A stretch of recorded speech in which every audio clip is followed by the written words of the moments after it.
rolling. All right, today we're here with Eddie, and this is his Roadmap to Success video.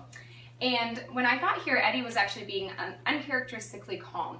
He wasn't barking and displaying any of the behaviors that he typically does.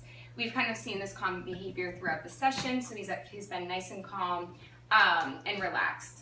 We first talked about petting with a purpose, so I want the guardians to remember to pet him, and when they're petting him, think of the word good job. So every time you reach to pet him, think of it as, is he being good? Is this something I want to reward? Is he acting appropriately?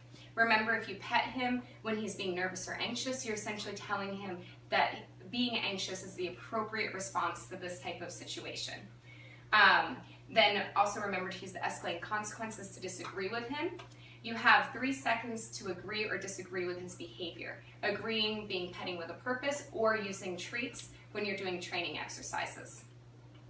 The first exercise that we worked on today was the leadership exercise, and this helps him make the transition from seeing himself as the leader at some times to transitioning to taking a follower mindset and looking to his guardians for leadership and direction.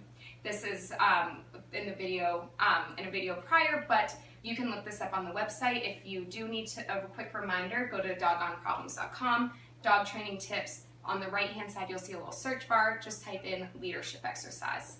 Remember, you're going to establish an invisible boundary, which you can do with other things. You can establish an invisible boundary, say, around your dining room table.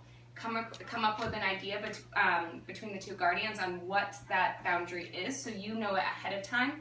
And then you can also do this around the door or anything else that you might want him at specific times to kind of stay a respectful distance away.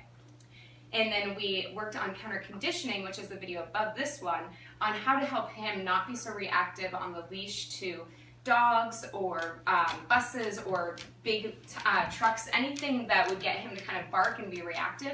We use counter conditioning.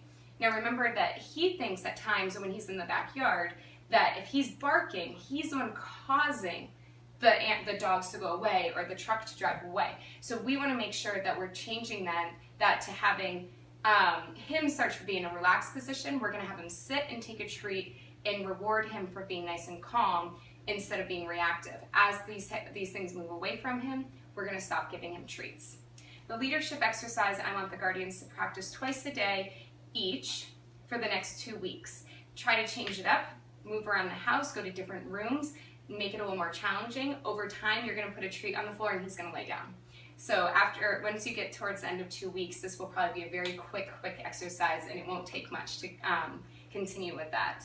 And then to remember to always bring treats with you when you're out for walks, so you can always reward him for being in a calm state of mind when there's things going by.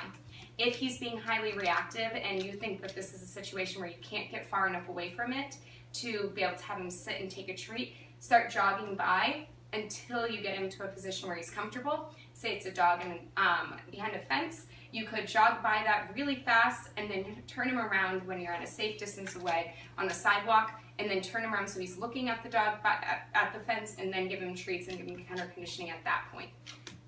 So sit and take a treat when he's able to, or jog by the stimulus if he's being too reactive. Remember that everything you do trains your dog, only sometimes you mean it.